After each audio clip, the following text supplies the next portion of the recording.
उत्तर पूर्वी दिल्ली भाजपा लोकसभा प्रत्याशी मनोज तिवारी के चुनाव कैंपेन में प्रधानमंत्री मोदी जी का जोरदार भाषण।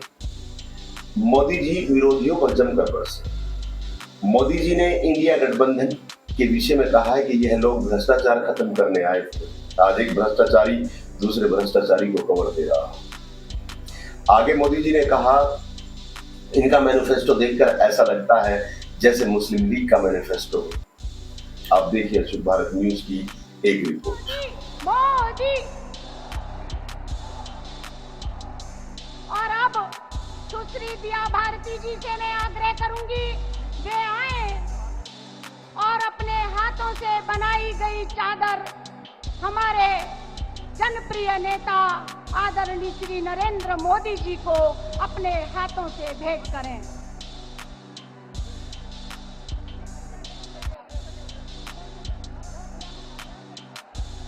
साथियों, मोदी का 10 वर्ष का सेवा काल दिल्ली के इंफ्रास्ट्रक्चर के लिए एक ट्रांसफॉर्मेशन का कालखंड रहा है। मेरा फोकस रहा है ईज ऑफ लिविंग पर, ईज ऑफ ट्रैवल पर। 10 साल पहले दिल्ली में नेशनल हाईवे की लंबाई 80 किलोमीटर थी, 80 किलोमीटर। अब ये 160 किलोमीटर से ज्यादा हो गई है, 160 किलोमीटर से ज्यादा हो गई। इन 10 सालों में 4 लेन के हाईवे, इसकी लंबाई दोगुनी हो गई है। हजारों बड़े वाहनों को अब दिल्ली में आने की जरूरत नहीं पड़ती। दिल्ली एनसीआर से होकर शानदार एक्सप्रेसवे चारों तरफ बन रहे हैं। 2014 में दिल्ली मेट्रो का जितना बड़ा नेटवर्क था, आज उससे 2 गुना बड़ा मेट्रो नेटवर्क दिल्ली के पास है। अब दिल्ली मेट्रो में हर रोज 65 लाख लोग सफर करते हैं। ये यात्रीगण अब ध्यान दे रहे हैं कि अब मेट्रो का गेट सिर्फ विकास की तरफ खुलता है। और अब तो नमो भारत ट्रेन भी दिल्ली एनसीआर की नई पहचान बन चुकी है। मैं दिल्ली के लोगों को एक और बात कहूंगा। आज दिल्ली में जितनी भी इलेक्ट्रिक बसें चल रही है, पर्यावरण से मुक्ति के जो समस्याएं हैं पर्यावरण की, उससे मुक्ति के लिए भारत सरकार ने एक अहम कदम उठाया। देश के बड़े बड़े शहरों को भारत सरकार इलेक्ट्रिक बसें दे रही है। आपने देखा होगा दिल्ली को भी भारत सरकार ने ऐसी सैकड़ों बसें दी हैं, ताकि दिल्ली के लोगों की सुविधा भी बढ़े और पर्यावरण की भी रक्षा हो। साथियों, मोदी दिल्ली के हर गरीब, हर मिडिल क्लास परिवार का जीवन आसान बनाने के लिए प्रतिबद्ध है। पूरी दिल्ली में पाइप से सस्ती गैस पहुंचाने का काम तेजी से चल रहा है। इससे हमारी बहनों को बहुत सुविधा हो रही है। मुफ्त अनाज की योजना भी लाखों लोगों के बहुत काम आ रही है। सबके घर का सपना पूरा करना भी मोदी की गारंटी है। आप देखिए, एक तरफ अनऑथराइज्ड कॉलोनीज को रेगुलर करने का काम चल रहा है, वहीं दूसरी तरफ झुग्गियों की जगह पक्के घर बनाने का अभियान भी जारी है। मिडिल क्लास के जो साथी अपना घर बनाना चाहते हैं, उनको भी भाजपा सरकार बड़ी आर्थिक मदद देने जा रही है। इंडी गठबंधन दिल्ली को तबाह करने में जुटा है। ये लोग राजनीति का लगातार पतन करने के जिम्मेदार हैं। ये लोग करोड़ों देशवासियों का भरोसा तोड़ने के लिए जिम्मेदार हैं।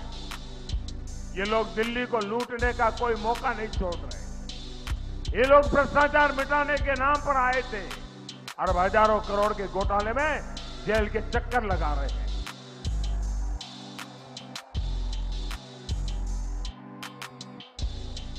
और ये कांग्रेस, ये तो पूरी तरह एक्सपोज हो गई है। पहले कांग्रेस वाले पत्रकार वार्ता करते करते करते क्रेडिट लेने के लिए तूफान मचाए रखा था। वो कहते थे शराब घोटाले के पर्दाफाश का क्रेडिट कांग्रेस को जाता है। फिर शाही परिवार के कहने पर भ्रष्टाचारी को ही गले लगा लिया। कांग्रेस के स्थानीय नेताओं को भी समझ नहीं आ रहा है कि करे तो क्या करे। दिल्ली, हरियाणा, यहां दोस्ती और पंजाब में कुश्ती, ये ढोंग कब तक चलेगा? दुनिया देख रही है कि कैसे एक भ्रष्टाचारी दूसरे भ्रष्टाचारी को कवर दे रहा है। और बहनों, जब 24 घंटे दिमाग में सिर्फ वोट बैंक चलता हो, तब ना इस तरह की योजनाएं संभव होती है और न ही विकास का कोई अता पता होता है। इंडी गठबंधन का यही हाल है। ये तस्वीकरण के लिए सारी हदें पार कर चुके हैं। इनका मैनिफेस्टो देखिए, ऐसा लगता है जैसे मुस्लिम लीग के दबाव में तैयार किया। ये लोग खतरनाक खेल खेलने जा रहे हैं। मैनिफेस्टो में लिखा है अब सरकारी टेंडरों को धर्म के आधार पर देना चाहते हैं। ये स्पोर्ट्स टीमों में भी धर्म के आधार पर सिलेक्शन करना चाहते हैं। ये देश के बजट को धर्म के आधार पर देना चाहते हैं। और यही नहीं, कांग्रेस के शहजादे आपकी संपत्ति का एक्सरे कराकर आपके घर पर छापा मारकर आपकी संपत्ति का आधा हिस्सा अपने वोट बैंक को देना चाहते हैं। और ये पिछले कई वर्षों से ऐसा करते भी आ रहे हैं। आप जानकर चौंक जाएंगे, 2014 में चुनाव की घोषणा होने के समय वोट पाने के लिए डॉक्टर मनमोहन सिंह जी की जो रिमोट वाली सरकार चलती थी, मैडम सोनिया जी सरकार को पीछे से चलाती थी, उन्होंने वोट बैंक के लिए वोट जिहाद करने वालों से सौदा किया। और सौदा किया, वो कांग्रेस को वोट देंगे, बदले में कांग्रेस क्या देगी? दिल्ली के लोगों की संपत्ति, हिंदुस्तान के लोगों की संपत्ति, भारत की महान विरासत, 123 प्रॉपर्टी, 123 प्रॉपर्टी रातों रात वोट पाने के बदले में वक्फ बोर्ड को सौंप दी गई थी। ये आपकी प्रॉपर्टी है दिल्ली वालों। 123 प्रॉपर्टी, एक दो नहीं, एक ही निर्णय में। और मकसद यही था कि इनका वोट बैंक खुश हो और चुनाव में उनको फायदा हो। ये संपत्तियां दिल्ली के प्राइम लोकेशंस में है, जहां एक एक गज जमीन की कीमत कई कई लाख रुपये है। क्या इस लूट को दिल्ली के लोग बर्दाश्त करेंगे? क्या ऐसे लोगों को माफ करेंगे? क्या इनको चुन चुन करके साफ करेंगे कि नहीं करेंगे?